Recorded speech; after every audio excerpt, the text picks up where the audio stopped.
Les Chinois ont toujours préconisé qu'un ordre unique organiserait l'univers.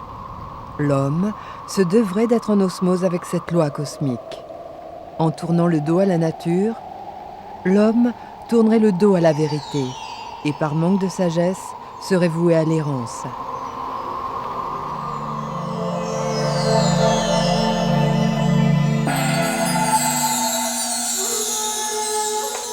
C'est avec le livre des transformations, le Yi King, que la pensée chinoise s'affirme en exprimant déjà que le mouvement, donc le changement, provient d'une rupture de l'équilibre entre deux forces opposées mais inséparables, le yin et le yang.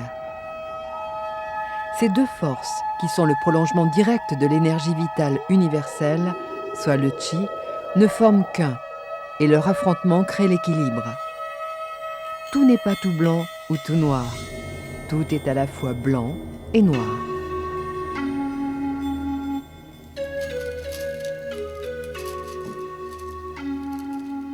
Trois grands principes se dégagent du Yi King. Tout est mouvement perpétuel. Tout n'est qu'apparence. L'homme doit trouver sa voie authentique, la vérité.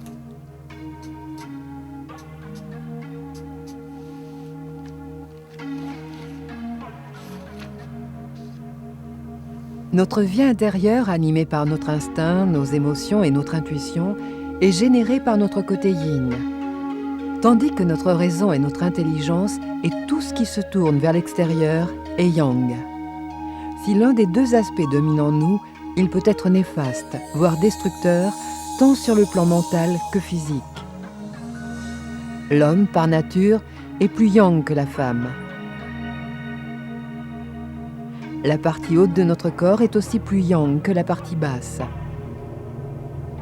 Le Qigong vise à rétablir et à maintenir l'équilibre entre ces deux aspects. Le taoïsme enseigne qu'au cours de cette alternance entre les forces yin et yang naissent les 5 éléments. La loi des 5 éléments est à la base de la pensée chinoise.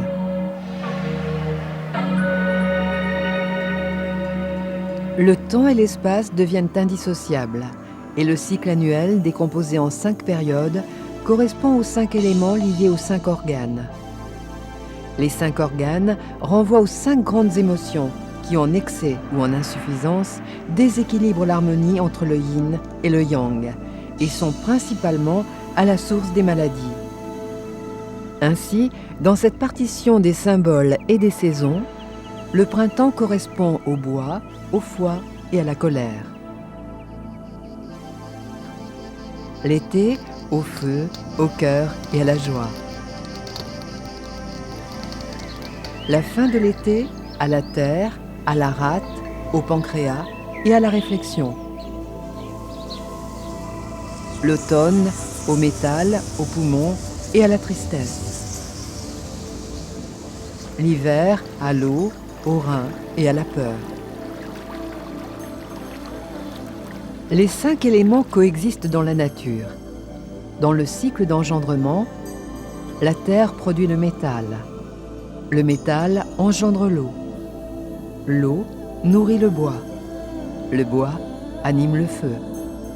Le feu engendre la terre de ses cendres. Dans le cycle de domination, la terre endigue l'eau. L'eau éteint le feu fond le métal coupe le bois couvre la terre. Entre ciel et terre, l'homme apparaît régi par la loi des 5 éléments. Réceptacle des forces cosmiques, l'homme est une parcelle de l'univers. En quête de sagesse, il cherche à se laisser traverser par le courant universel sans s'y opposer.